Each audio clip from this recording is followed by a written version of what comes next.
Наша камера вчера у Хотаре Moroviću zaznačila ostatnje od kosi žatvi tej oljejarki. Sava Stanišić, ktorý prešlo ješenje pošel olejovú cvikločku na 150 hektarov, dokončoval kombajnovanje na parceli, ktorá zabera površnosť 31 hektar. Inače će za ovu godinu, da kažem, prosječni. Урожаї за той рок, який був невигодний, просеково. Комбайнування, що odviva по плану, teraz robimy na ostatniej parceli, to oczekujemy, że Nieszka ewentualno jutro zakończymy. Może być później, ale jej poszata późniejsze. Cvikločka še muši košiť, keď vláha zárna minimálno 10%, ale ešte nešme ani dlho čekať, bo keď prezreje, zárno povypaduje zo zmovnoch. Repce se isporučuje u Viktoriju. Cvikločku vyporučujeme podprijemstvu Victoria Oil u Šidu, prejk za drugi Arsenovič zo Šapcu, zo ktorú robíme od początku i zadovoljni sme so sotrudnictvom.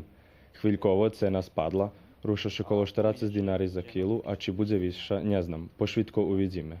Olejová cvikločka še počala šíriť po našich poľoch, nasomprед pre výhodnú cenu i pre fakt, že jak žimské šace keruje ljetni suši. Međutim, ne treba думать, že ju ľahko vychovať. Náš sobešedník varí, že jej dal všetky možlivé hnoji, pirskal ju s inhibitorom rostu, že by nenarosla prevysoko i 3 raz ju pirskal protiv škodljivca cvikločkove bliščacej buby. Varí, že keď by ju stihnul opirskať i 5 raz, nebolo by preveľo z ohľadom na toto, jak še tot škodljivec namnoža.